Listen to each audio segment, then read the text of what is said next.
Chers amis, demain nous commencerons notre 3e semaine de confinement.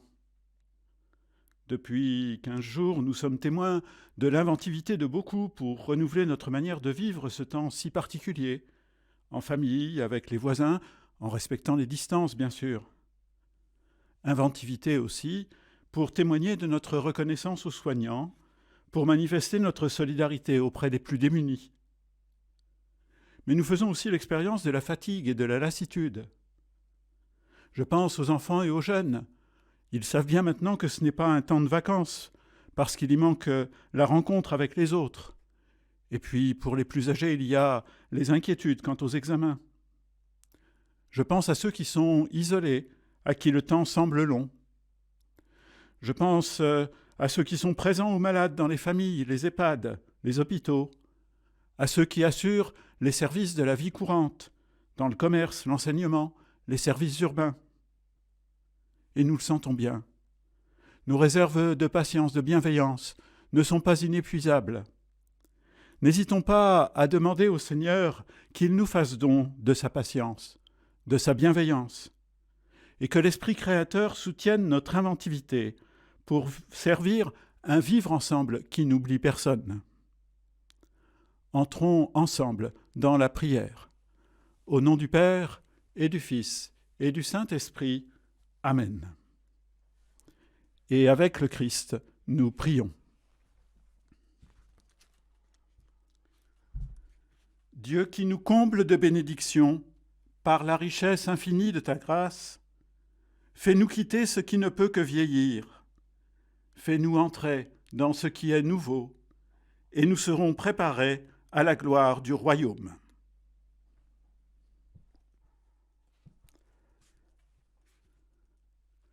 Ta parole, Seigneur, est vérité, et ta loi, délivrance. Je ne prends pas plaisir à la mort du méchant, dit le Seigneur, qu'il se détourne de sa conduite et qu'il vive. Ta parole, Seigneur, est vérité, et ta loi, délivrance.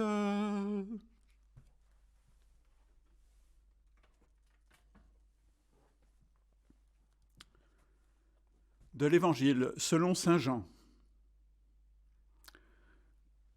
Dès l'aurore, Jésus retourna au temple. Comme tout le peuple venait à lui, il s'assit et se mit à enseigner. Les scribes et les pharisiens lui amènent une femme qu'on avait surprise en situation d'adultère. Ils la mettent au milieu et disent à Jésus, « Maître, cette femme a été surprise en flagrant délit d'adultère. Or, dans la loi, Moïse nous a ordonné de lapider ces femmes-là. Et toi, que dis-tu »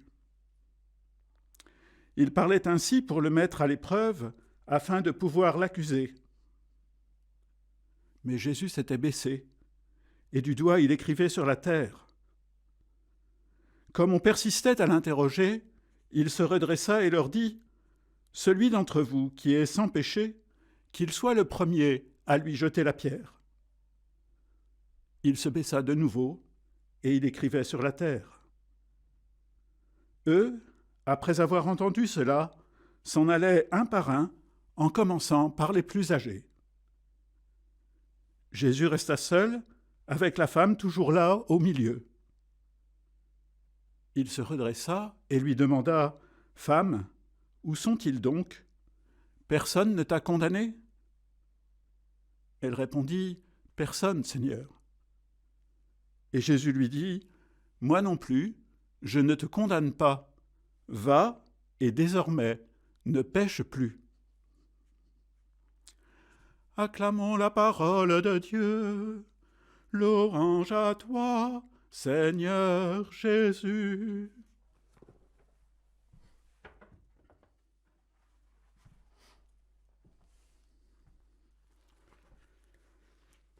Pour méditer ce passage de l'Évangile, regardons qui accuse et qui est accusé.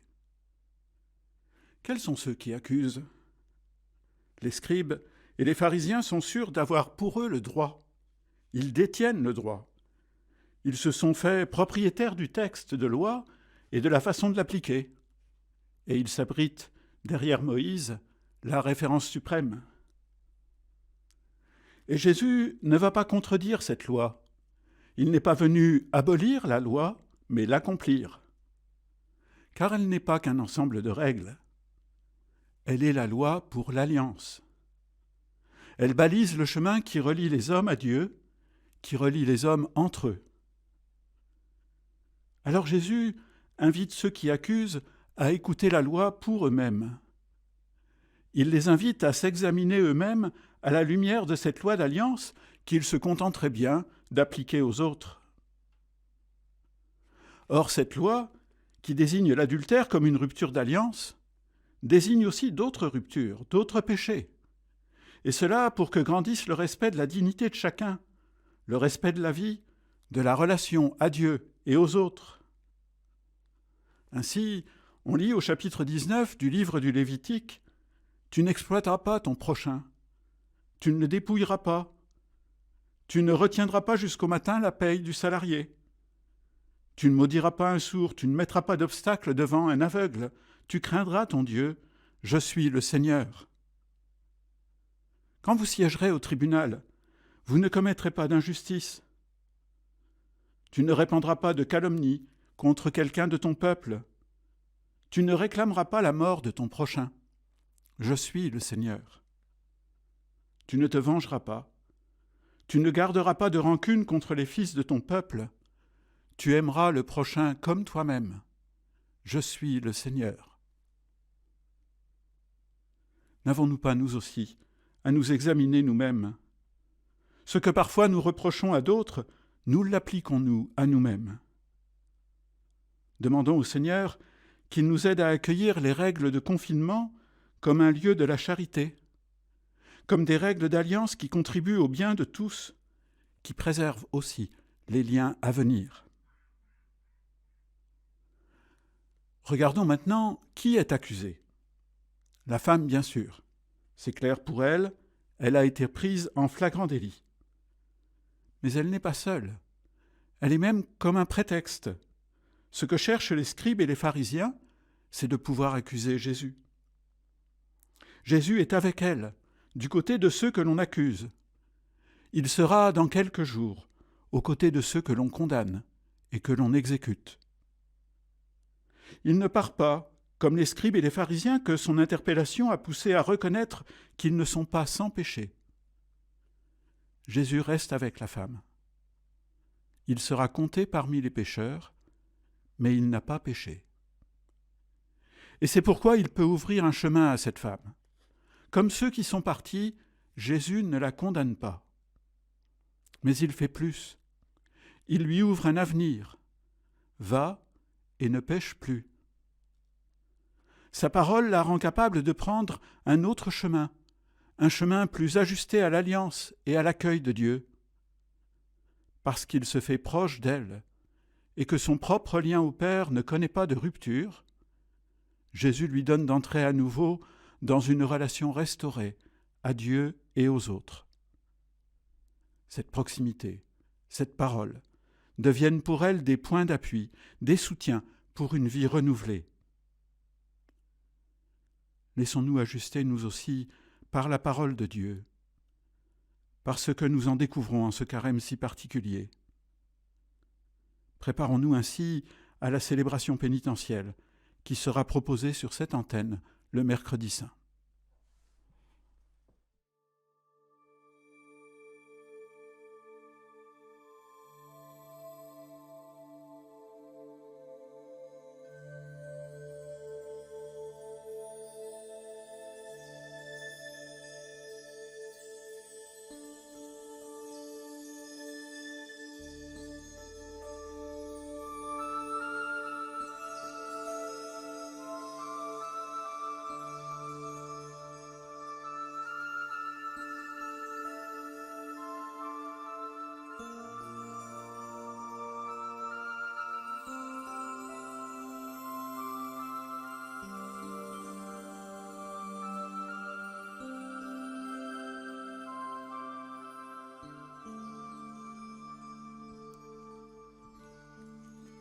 Jésus notre frère, tu es venu libérer ton peuple de l'esclavage. Jésus, sauveur du monde, écoute et prends pitié. Souviens-toi de ton Église, pour qui tu t'es livré à la mort. Sanctifie-la par ta parole, purifie-la dans la pénitence, renouvelle-la dans l'attention aux plus fragiles. Jésus, sauveur du monde, écoute et prends pitié. Donne à ceux qui te cherchent de te trouver, à ceux qui se tournent vers toi du creux de leur détresse, de se découvrir aimés de toi. Donne à ceux qui t'ont trouvé de te chercher encore. Jésus, sauveur du monde, écoute et prends pitié. Rappelle-toi ta pitié pour la foule au désert, pour notre humanité confrontée à la pandémie. Guéris les détresses du corps et de l'âme. Jésus, sauveur du monde, écoute et prends pitié. Accorde à ceux qui meurent le salut et la paix, et accorde-nous de les rejoindre un jour dans la plénitude de ta vie. Jésus, sauveur du monde, écoute et prends pitié. Et avec l'Église, nous prions le psaume de ce jour, le psaume 22. Nous le prions pour ceux qui ont à traverser les ravins de la mort et que leurs proches ne peuvent accompagner. Nous les confions à celui qui nous guide et nous rassure dans ces traversées éprouvantes. Le Seigneur est mon berger, je ne manque de rien. Sur des prés d'herbes fraîches, il me fait reposer. Il me mène vers les eaux tranquilles et me fait revivre. Il me conduit par le juste chemin pour l'honneur de son nom. Si je traverse les ravins de la mort, je ne crains aucun mal, car tu es avec moi. Ton bâton me guide et me rassure. Tu prépares la table pour moi devant mes ennemis. Tu répands le parfum sur ma tête. Ma coupe est débordante. Grâce et bonheur m'accompagnent tous les jours de ma vie. J'habiterai la maison du Seigneur pour la durée de mes jours.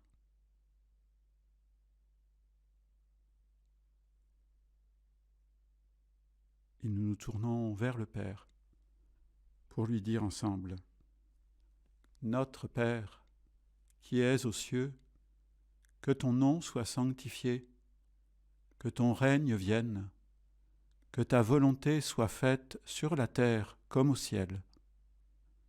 Donne-nous aujourd'hui notre pain de ce jour.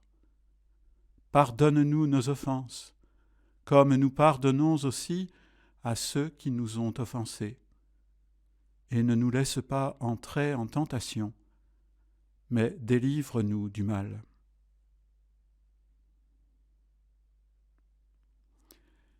Et nous disons la prière diocésaine de ce carême d'épidémie que notre évêque nous propose. Dieu très bon, ce carême 2020 est marqué dans le monde entier par l'épidémie du Covid-19. Au long de ces semaines, nous voulons suivre de plus près le Christ Jésus. Il est venu ouvrir un chemin de vie aux pécheurs et donner une espérance aux malades. Ouvre notre cœur à chacun à une attention délicate aux autres.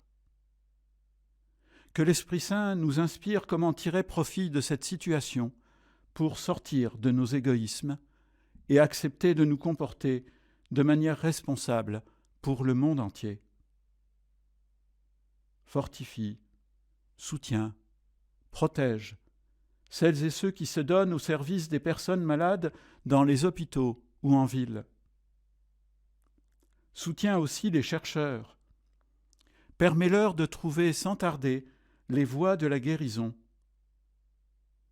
Envoie ton esprit consolateur à ceux et celles qui sont dans le deuil, qu'il accompagne les malades de sa force.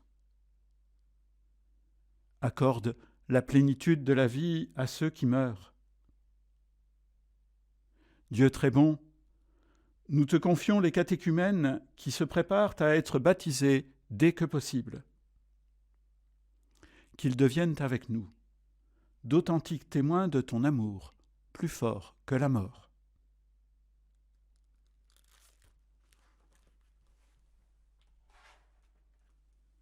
Le Seigneur soit avec vous et avec votre esprit. Que Dieu Tout-Puissant vous bénisse, le Père, le Fils et le Saint-Esprit. Amen.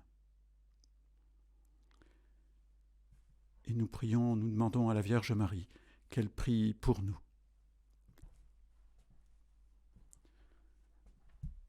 Je vous salue Marie, pleine de grâce. Le Seigneur est avec vous. Vous êtes bénie entre toutes les femmes, et Jésus, le fruit de vos entrailles, est béni.